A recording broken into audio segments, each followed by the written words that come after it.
The business can run you 365 days. Correct. The question is, are you running the business?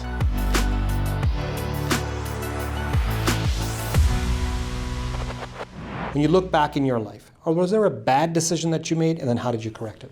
You know, the only people that don't make bad decisions are the Monday night quarterbacks that analyze Sunday's games. Yeah. What went wrong? Yeah.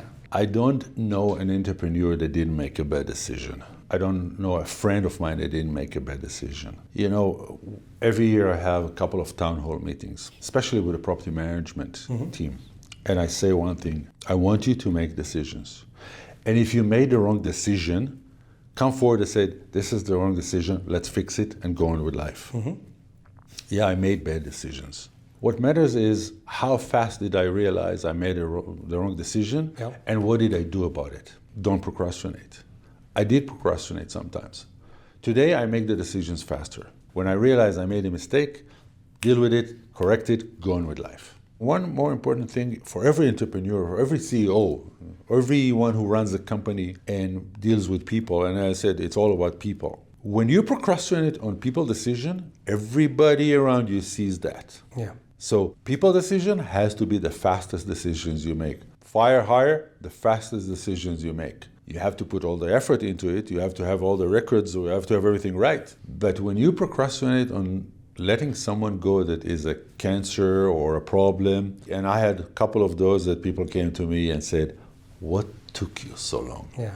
And you knew you have to do I it. think every business owner who's gone through that has had more than 3 employees. And you knew you had to do it. Yeah. But whether it's your conscience, you didn't feel well, or, you know. We can coach them. We can make it right. Yeah. Even if you know you can't coach them, and you can, and it's a lost case, something bother you to let them go, and everybody around you go, he's not doing his job. Yeah. So make a decision and act. If we can give some advice to those business owners who really don't know or could do a better job at running a business, what advice would you give?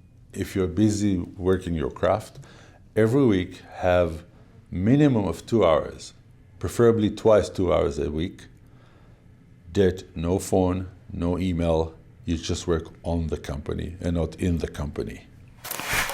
Let me circle back to the point where you said work on your business. What the heck do you mean by that? You know, I have problems every day. Oh, you too? Fantastic. We get, you know, this tenant is not happy, this landlord is not happy. The business can run you 365 days. Correct. The question is, are you running the business? And when I talk about working on the business is, think about how do I grow the business? Think about, do I have the right people in the business? Who do I want to recruit? Which new avenues I want to develop? We didn't have property management a few years ago. 2006, I bought a small company. They had 300,000 square feet under property management. We're now over 5.3 mil.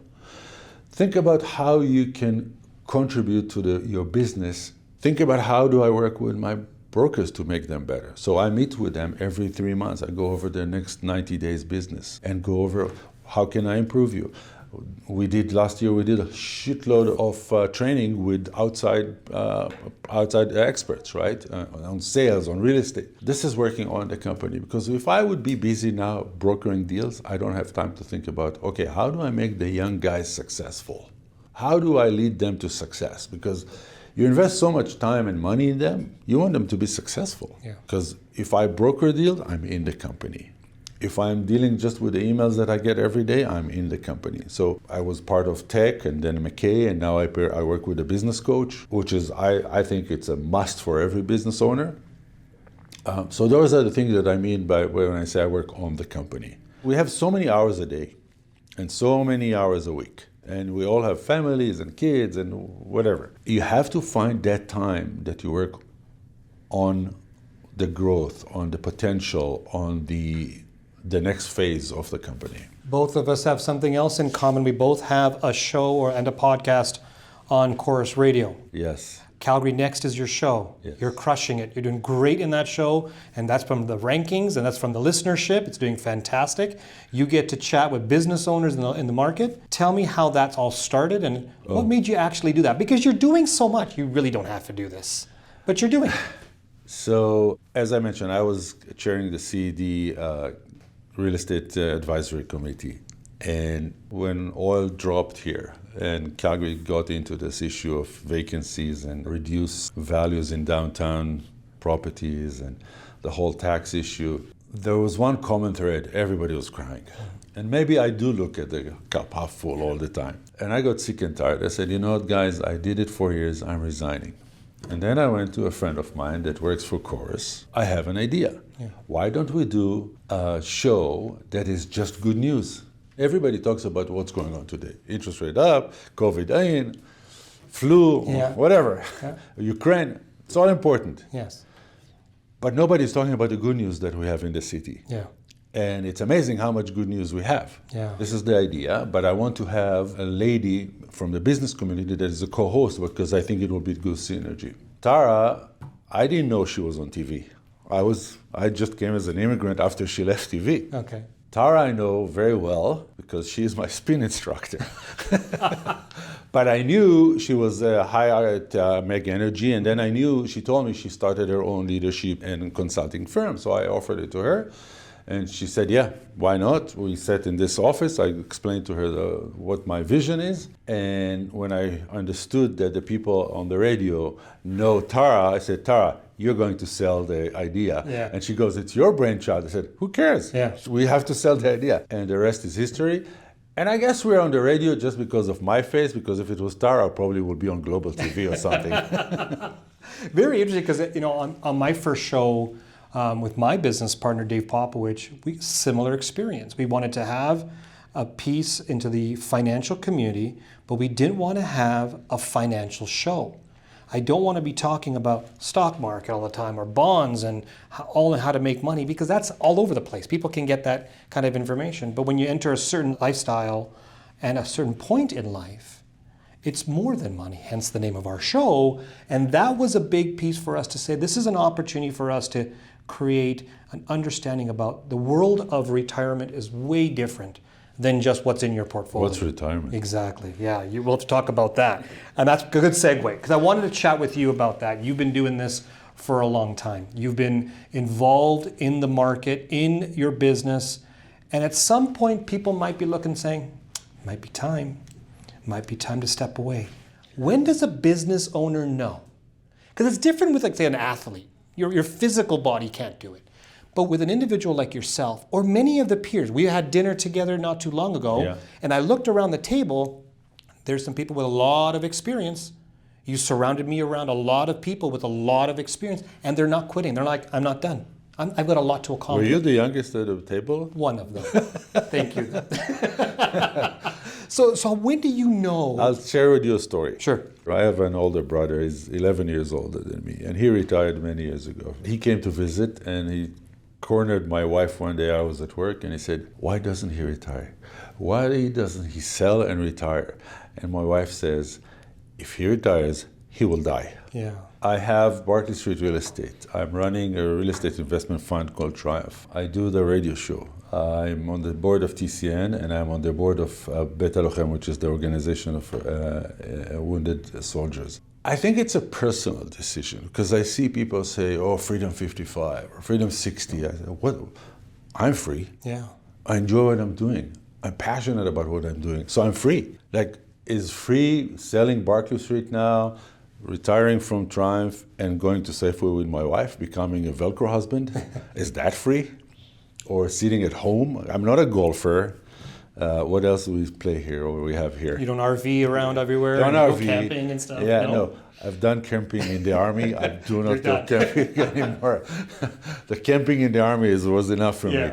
So I don't understand the word retirement. Like, I can't stop. Like, and you do the same, right? You have your show, and you have two shows. You have your channel, and you have your show. You have your work, and you have family, and you have kids. I have 2 grandkids and 3 kids, and it's who I am. You've been doing this for a long time, and one part that I noticed about you versus a lot of your peers is that you're involved in the community locally. And I'm speaking not only within your faith, but within charitable organizations, with other groups as well. You've really immersed yourself into the community. People know who you are, not only for what you do, but how kind an individual you are, but also how you get involved. When did that happen? When did that say, you know what, I need to do this? And was it a business decision or is it something else? Thank God my wife is not here. Because I've been doing this since I started working, after my army service, and since 1985 I'm involved in community service. I think if you're not part of the community, you're losing. You get way more when you give. You get way more when you give. It comes natural to me. Since, age 20 something, I was already involved in community, charities, organizations, sports club, you name it. I was always involved in that. So I can't live without it. I can't think about a day that I wasn't involved in any community. Do you find that business owners, generally speaking, who are involved in the community have longevity in their business or longevity as entrepreneurs? Or do you find that if you kind of just focus on you, don't worry about everybody else and keep going, that's the better route? It's an interesting question. I never thought about it this way. And I'm going now name by name, and all the people I'm kind of in touch with that I call friends or accountants or clients, they're all involved in some capacity and their organizations are very successful and striving, and whether it's their individual people that I know or whether it's people that are CEOs or whatever the title is. Let's look at the business community in this city. We'll start here, and I'm sure it can transcend around the world. Where are the opportunities for businesses today? The opportunity is called people. It's that motivation that people have, the entrepreneurs, to do something else, to take risk, to jump forward, to jump into the cold water and start swimming. Mm-hmm. The opportunities are there. It's the people that have to make the decision and the faith in their own ability to make that first step, which is the toughest of all. Absolutely. And we usually put hurdles in front of our own legs. We don't need anyone else to do it. We do it very well to ourselves. We procrastinate on decisions. That's why I say it's tough for me to tell you the opportunity is in this industry or in this industry, because from our show, I was shocked to see how many high-tech companies we have in town. It's amazing. I was shocked to see the film industry. I had no clue that the film industry in Calgary is almost $1 billion. Look at that. The opportunities are out there. I'm shocked every time we have guests that come to us and never heard about the industry, never heard about those opportunities. And I think that in today's market, with all the disruption, the positive disruption, and for me, being an old guy, the disruption sometimes bothers me, but I know it's a positive disruption and I know it's good for us. That's what creates a lot of opportunities. You just have to make the decision to jump forward. And there is one more thing to do with entrepreneurs. If your plan is to have your company or your place that you just work there, maybe stay for a salary. No headache. You don't have to work with CRA. You don't have to work with accountant. Just get a salary.